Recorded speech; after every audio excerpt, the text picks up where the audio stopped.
पर बदले बानी चार कोस पर पानी, इस तरीके की कहावतें हमारे देश में लगातार चलती रही हैं और कहते हैं कि संत इस देश में हर कहीं दिखते रहे हैं, मार्गदर्शन करते रहे हैं। ज्यादा समय नहीं बीता जब उत्तर प्रदेश के प्रयागराज में महाकुंभ 2025 लगा था और संतों की वहां पर महिमा कुछ ऐसी दिखाई पड़ी थी जो देश को, लोगों को, संस्कृति को और आज के विचारों को अपनी बात से राह दिखाने की कोशिश करते रहे थे। लेकिन पिछले कुछ दिनों में कुछ संतों के मुंह से निकले वचन बढ़ते समाज, आधुनिक समाज और खास तौर पर उस नारी को जो एक बड़े दौर तक दबाव में जीती रही, उसके ऊपर कमेंट की तरह सामने आए। लेकिन यहीं पर बात नहीं रुकी, बात अब इससे आगे बढ़ गई है और अनिरुद्धाचार्य जी, जिनका नाम लगातार सबकी जबान पर रहा, उन्होंने यहां तक कह दिया कि अगर हम वेश्या को वेश्या नहीं कहेंगे तो क्या कहेंगे। साथ ही प्रेमानंद जी ने यह तक कह दिया कि गंदी नाली के कीड़े से इन रिलेशनशिप की बात को, हालांकि संत अपनी बात रख सकते हैं लेकिन उसको कहने के भी दायरे होते हैं, उसको कहने के भी, रखने के भी एक तरीके होते हैं। जैसा कहा जाता है हर काम के लिए समय और जगह निर्धारित हैं, इसलिए क्या इन बातों को कहने के पहले लोगों को उसकी बात, उसका मर्म समझाया गया या फिर जो सोच उनके दिमाग में थी उन्होंने यूं ही उसे परोस दिया। एक बड़ा तबका इसको लेकर नाराजगी सामने रख रहा है और वो जो इन संतों को फॉलो करते हैं वो इन पर आगे बढ़कर कह रहे हैं ये चीजें सही हैं और ये होनी चाहिए। पहले एक रिपोर्ट, उसके बाद आगे चर्चा।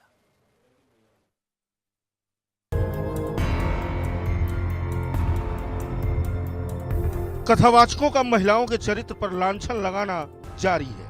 महिलाओं के आक्रोश, महिलाओं के गुस्से से बेपरवाह कथावाचक अपनी ही रौ में बहे जा रहे हैं।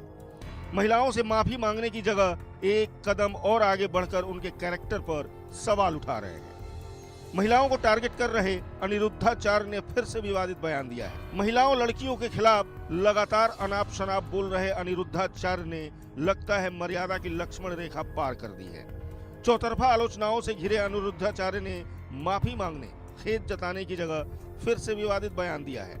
अनिरुद्धाचार्य ने मीडिया को ही कटघरे में खड़ा कर दिया है। उन्होंने कहा कि इस पर डिबेट चल रही है कि वेश्या को वेश्या मत कहिए, वेश्या को वेश्या ना कहें तो क्या कहें। इन्हें लिव इन का विरोध करने की चिंता है। बॉलीवुड और मीडिया एक दूसरे के साथ है। अनिरुद्धाचार्य ने खुद का नहीं, महिलाओं पर प्रेमानंद महाराज के आपत्तिजनक बयान का भी बचाव करने की कोशिश की है। अनिरुद्धाचार्य ने दोनों को बदनाम करने का उल्टा आरोप लगाया है, जबकि होना तो ये चाहिए था कि वो महिलाओं, लड़कियों से अपने कहे पर माफी मांगते। लेकिन ऐसा लगता है कि भागवत कथा करते करते खुद अनिरुद्धाचार्य और प्रेमानंद महाराज अपने पथ से भटक चुके। प्रेमानंद महाराज ने भी एक दिन पहले ही लड़कियों की मान मर्यादा को कुचलने वाला बयान दिया था। प्रेमानंद महाराज ने कहा, गर्लफ्रेंड और बॉयफ्रेंड बनाना बंद करो। नाली का कीड़ा नाली में ही सुख का अनुभव करता है। कीड़े को अमृत कुंड में डालोगे तो पसंद नहीं आएगा। लोग भी ऐसे ही गंदे आचरण कर रहे हैं। शास्त्रों तक आप नहीं पहुंच सकते। संत ही अच्छाई बुराई बताएंगे। तुम्हें सुख चाहिए तो यही सुख तुम्हें डिप्रेशन में ले जाएगा।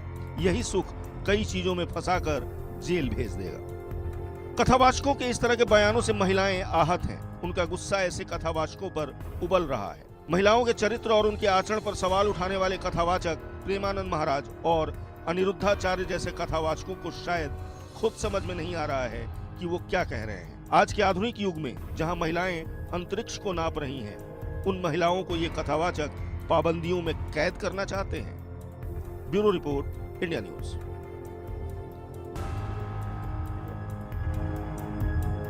पाबंदियों में कैद तो ऐसा लगता है जैसे हर कोई करना चाहता है। उस महिला को, उस लड़की को कैद करना चाहता है जिसने अभी उड़ान भरनी शुरू ही की है। 50 साल पीछे जाएं, आप लोग खुद ही समझ जाए। मैं 50 साल की भी बात को छोड़ देता हूं, आप 25 साल पीछे जाएं, महिलाएं किस तरीके से रहती थी आप अभी समझ जाएंगे। लेकिन जो कुछ आपके दिमाग में है, क्या वो थोपना आवश्यकता है?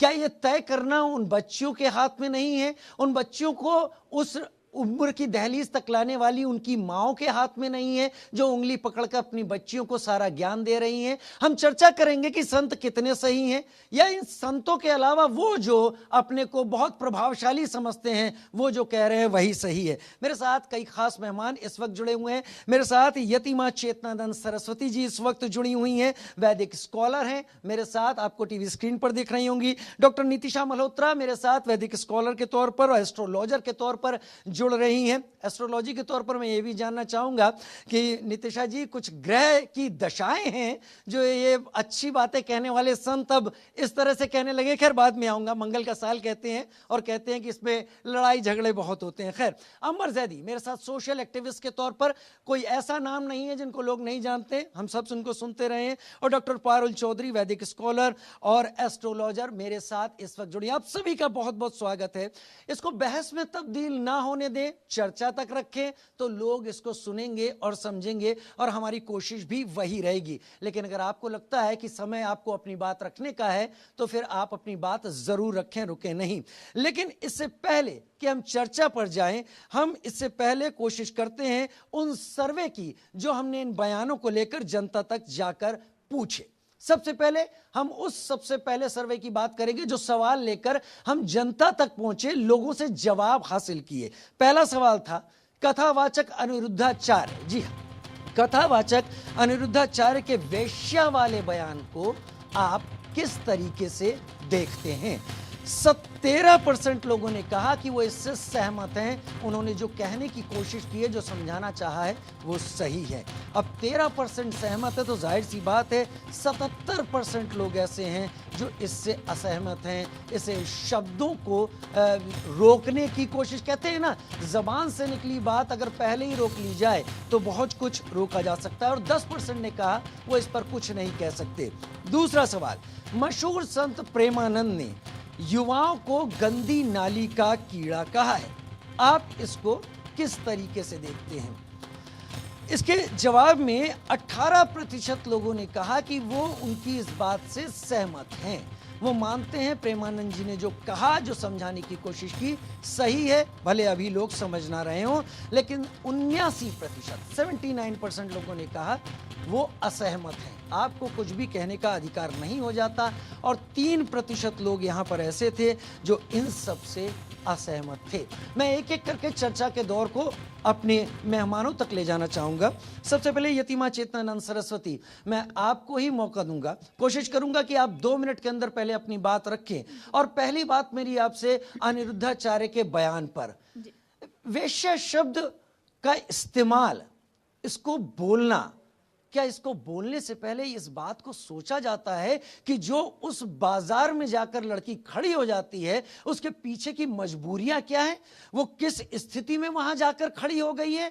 वो क्या कारण थे कि उसे अपने सम्मान को सबके सामने उघाड़ कर रख देना पड़ा? इस शब्द के इस्तेमाल से पहले हमारे संत सोचते क्यों नहीं?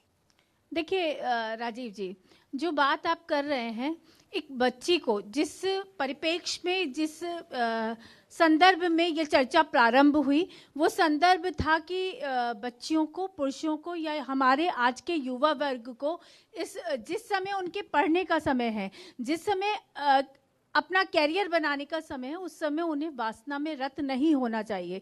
क्योंकि हमारी संस्कृति ये कहती है कि जब तक आपकी एजुकेशन पूरी ना हो जाए तब तक हमारे यहाँ ब्रह्मचर्य का पालन अनिवार्य शर्त बताया गया है।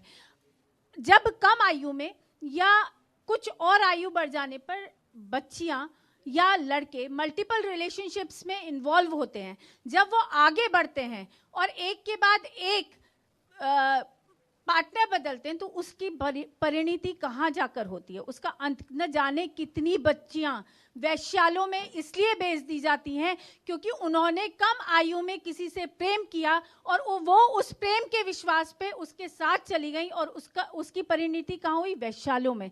तो मुझे लगता है कि एक वैश्या जो होती है वो तो बहुत रेपुटेटेड समाज का एक अंग मानी जानी चाहिए, क्योंकि वो उस गंदगी को अपने ऊपर ढोती है जो गंदगी समाज में प्रतिदिन रेप को जगह देती है। लेकिन हमारी कोई बच्ची उस स्थान तक ना पहुंचे, इसका चिंतन मुझे लगता है कि ये हमारे समाज को, ये संत को करना चाहिए। संत की वाणी से निकला हुआ एक एक शब्द चिंतन योग्य होता है। समाज में जो परिलक्षित होता है, समाज में जो दिखाई दे रहा है, समाज में जिस तरीके का नैतिक मूल्यों का पतन दिख रहा है, वही संत बोल रहे हैं। और संत बोल रहे हैं तो ये आपको स्वीकार करना या न करना, इसकी कोई बाध्यता नहीं है। सनातन की सबसे बड़ी खूबसूरती यही है कि सनातन ने कभी किसी को बाध्य नहीं किया।